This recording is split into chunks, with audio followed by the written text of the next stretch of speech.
Hello, Journey family and friends. It's Pastor John, along with Pastor Dustin. Good to see you, sir. And we have a special guest today. Special guest for you. For Midweek Conversations. Yes. This is Julie Hobby. Hello. Hi, Julie. Hi. Good to have you with us today you. for joining us at Midweek Conversations. So. Julie, Juli. Yes. Special. Never seen that before. Sets me apart. Yes, it does. Because we have another Julie on staff, Yep. Julie Jinks, Yep. Julie with an E. Yep. And Julie Hobby. Well, Julie is our new Director of Communications, or Communications Director. Sometimes I say those wrong. But anyhow, she's in charge of communications now. I guess so. And just joined us here at Journey last week. Yes, sir. But that's not your first time. You've been at Journey for a little while. Tell us a little bit about you and your family and how long you've been attending. Sure. So we grew up here in Apopka, so I knew about Journey. Oh, okay. But I lived in Colorado for the past 12 or so years. Yeah. And so when we moved back, we've been at Journey for the past year now. So, Okay. Yeah, I loved it. And your family? Mm-hmm. You got husband and I've been married kids? for 15 years, and we have twin boys who are 8, a daughter who's 3, and one more on the way. And one more on, so about to have 4. Yes, And what are your kids' names? Thomas, Matthew, and Amber. Thomas, Matthew, and Beautiful And Juli. family. As you can see, we got a photo right here. Beautiful family. Love seeing them every Sunday, and it's just Thank really you. cool.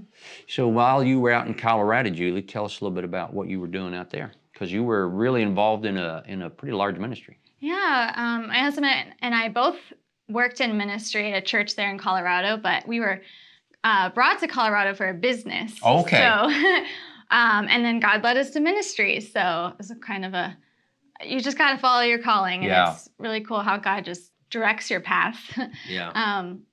So it's really cool how God can, get you to where you're supposed to be. Yeah. And so we're on staff there for 8 years, Okay. and didn't think I'd be back in ministry, but I'm happy to be back in my calling and here serving at Journey. So you moved back a little over a year ago or a couple years ago? Yes, a year ago. Okay, Mhm. yeah, and connected here with Journey. Can I ask how did you connect, or what led you to connect to your Journey? Again, I knew about Journey, Yeah. so I don't know. We had a friend here. I guess I'll Okay. give them credit. Yeah. So I knew they were pretty plugged in, but just thought we would give it a try. We knew where it was and about it. And I was just really impressed actually with Journey kids, because our kids had gone through a big move. They had grew up in the same church with us working in ministry. And just coming here, they felt so welcomed and connected. Even my little daughter wanted to come back and see her friends. And then the Bible verses that my boys were learning. And Cool. so we just knew this was home. Well, good job, Next Gen team. Tammy, Joseph, and our ministry residents that work in that area, and all the volunteers and leaders that pour into our kids. As you can tell, it means a lot. Mm-hmm. And So Thomas, got to know Thomas a little bit, her husband. yeah. One, he's a Magic fan. Yeah. Which guys- is always- You and him went to a Magic We game? did. Yeah, we did. And so I didn't get that invite, I noticed. I was left out of that one. I didn't either, though. Yeah, so. okay, gotcha. I didn't know you were a Magic fan, Pastor John. Just kidding. Yes, we are Magic fans. And I just sensed early on when their family came, I just would see them every week. They were consistent and they were healthy. And I just thought, man, there's something different about this family. And so hung out with Thomas and we had a great time. Very ministry minded. So his role, correct me if I'm wrong, at the church in Colorado was more of operations, which is typically facilities, sometimes finances, sometimes security, all those type of things. So he's very business minded in the ministry. And then your role was more the executive director, overseeing really running the church other than the lead pastor. Am I right? And so at a really decent sized church. And so one of the things that I told Julie is when this position first started, I had no idea if this would be a good fit or not. I said, hey, listen, I don't know if this role will be great. I just think you would be a great fit on the team. And I don't know if this is the right seat on the bus, but I want you on the bus. Yeah. And so we started talking, and sure enough, Pastor Harvey and her connected, and Harvey was very encouraged as well, and it just seemed to be a great fit. And so love your family, love your heart, excited to have you on the team, and it's going to be good. Thank you. Beyond Journey, there's a couple other things that I know you and Thomas are involved in. One is a marriage ministry. Tell us a little bit about that. Oh, yeah. Well, so we launched Marriage Puzzle after taking a road trip, because we moved about a year ago, but we left a car back home in Colorado at a friend's house. So we flew back, just the two of us, because we had family here to watch the kids, and had a road trip all the way from Colorado to Florida, and had lots of time to talk. And I think that was just kind of where we were like, what do we want to do together? And we had a passion to help marriages, but more in a preventative way of before things are bad. You know, how can we kind of come alongside couples and support them, and just different seasons of life that come up that you're like, oh, I thought we were good, but now we're gonna get off. So we'll kind of do some coaching on preventative stuff in marriages, and then we launched a podcast where, just like this, every week we chat, and that's kind of like our date night at home, really. But we're just recording. But I'm just kidding. But we just like to talk about our stories, what we've been through in 15 years, and what we wish people could have, told us, or what we learned from our mistakes. And if people want more information on that, they go to the website? Thank you. MarriagePuzzle.com. MarriagePuzzle.com. And hear the podcast and see some resources and things. Exactly. That's awesome. Exactly. That's awesome. And there's something else. Wait, there's more. Exactly. So you and Thomas, and it's your sister and brother-in-law that are partnered in a fitness business. Yes. Right? So, you said Thomas worked in the business side of the church, and we say we have a business mind but a ministry heart. So we always have a business, but love working in the kingdom business. But yes, just this year got connected. My sister and brother-in-law, who are Apopka natives as well, and we took over the franchise, the Hit Fit gym here in Apopka. Right. So I went in there last week and looked at it, and it is cool. I mean, the way it's set up, and without getting into a lot of details on it, because I don't know a lot, but it's designed to be like a 30-minute workout, 3 minutes. In and out in 35 minutes. And can burn a lot of calories. Now that's Hit with 2 eyes, for those that don't know, correct? It's the franchise is one eye, but you're right on the type of, I know, it's an interest, I didn't name it. But yes, high intensity is where you get training the 2 eyes. Is what Hit is. And so it's just a rapid boom, boom, boom. You're changing stations consistently, and that is, what plaza is that in? What's that called? What, Kaiva? I think it's Riverwalk. Riverwalk. Kaiva Riverwalk. It's next to the Subway, the Cuban restaurant. Yeah, exactly. Yeah. It's all right there in Apopka. I think, the 2 residents attend and work out regularly there, so we get to see them. Yep. Very cool. So, but our approach I think is, Brooke and Melissa, I believe. Yeah, Brooke and Melissa. They're Okay. regulars, but our approach is that it's for everyone. So even though you hear high intensity, you think that's not for me.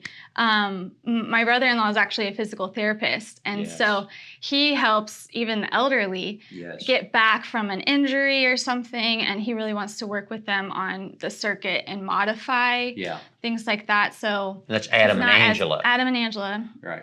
Yeah, so they're running Well done, so I can Pastor John. be here. Very impressive.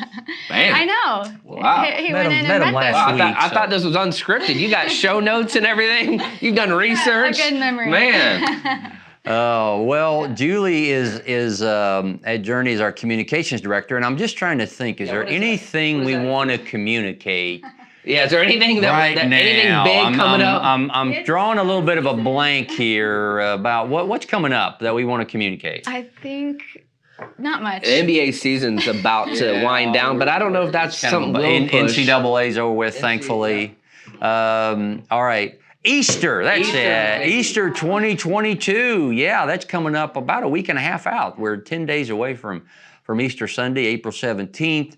And Pastor Dustin and I did a pretty good flyover of all things Easter last week. You can check that out from that conversation. But Julie, as you kind of join us here, and just as we kind of prepare for Easter, what would you like for people to know, and how can they access information, invite their friends, all that kind of stuff? Yeah, so journeychristian.com/Easter has all the information for you to know, but also I love that we have digital invite cards. So we have in-print cards if you'd rather come this Sunday and pick those up to hand to a friend, a neighbor, a coworker.